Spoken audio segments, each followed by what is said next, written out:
Laurent Dubois, fromager, affineur. J'achète du fromage un petit peu partout en France, dans les montagnes, dans les plaines, dans les laiteries, dans les fermes.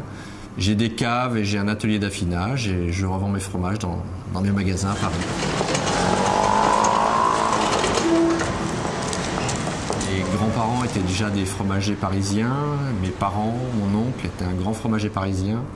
Et donc j'ai toujours baigné dans ce milieu du fromage. Mes parents étaient commerçants à Paris. Et après ils sont partis dans le sud de la France, dans les montagnes, dans les Cévennes exactement. Et donc là j'ai vraiment connu l'autre côté de la production de fromage, c'est-à-dire la vie chez les fermiers. Je partais avec mon père voir comment ils vivaient, ramasser les pélardons des Cévennes, des petits troupeaux de 50 chèvres, la traite, la fabrication, vivre un petit peu avec eux. Et ça je l'ai vraiment vécu de longues années.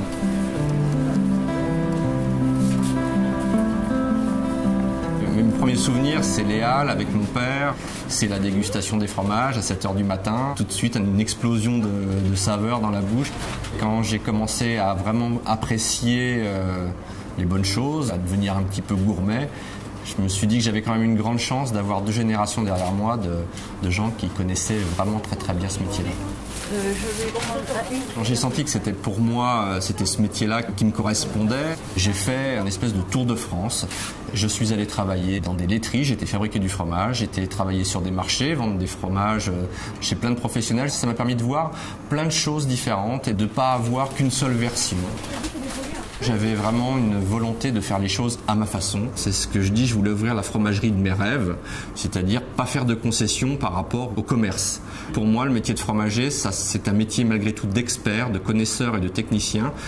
Et les gens ne le perçoivent pas comme ça. Et je pense que si je le fais de cette manière-là, en connaissant les choses sur le bout des doigts, mais en me consacrant vraiment qu'au fromage et qu'au bon fromage, je pense que j'aurai une reconnaissance et une vraie réussite.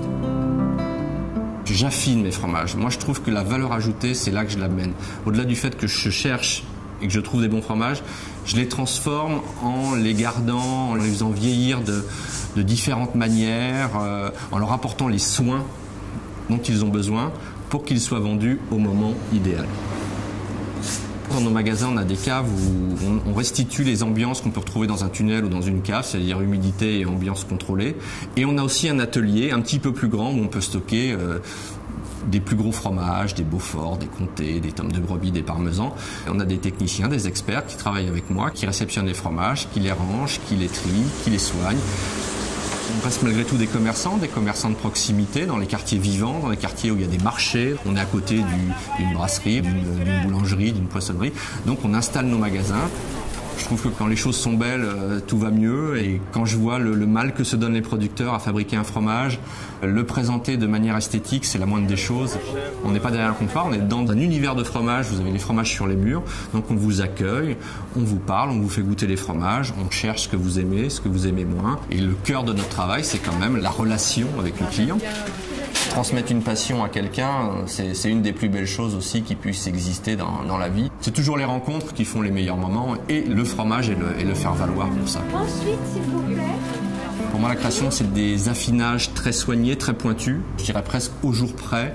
Et après, la création, c'est quoi d'autre ? C'est des fois des associations. On amène des petites notes sucrées sur des pâtes persillées, on rajoute des truffes, on rajoute des noix. Je dirais qu'il y a la possibilité pour plein de gens de se réapproprier ça, de repromener des troupeaux, de refabriquer du fromage. Et nous, on est le réseau de distribution idéal parce qu'on est des petites structures aussi. On n'a pas besoin de milliers, de millions de fromages. On a besoin de quelques bons fromages de temps en temps pour nous satisfaire. Donc on est vraiment en adéquation avec ces gens-là. Et ces gens-là, on les cherche, on les trouve. Et on essaye de travailler vraiment en partenariat avec eux, c'est-à-dire de passer toutes les saisons avec eux, de les faire progresser, de les aider et d'avancer. Et pour nous, c'est l'avenir. C'est vraiment ça l'avenir. Ça veut dire que notre gamme de fromages n'est pas figée, elle va se développer et s'améliorer.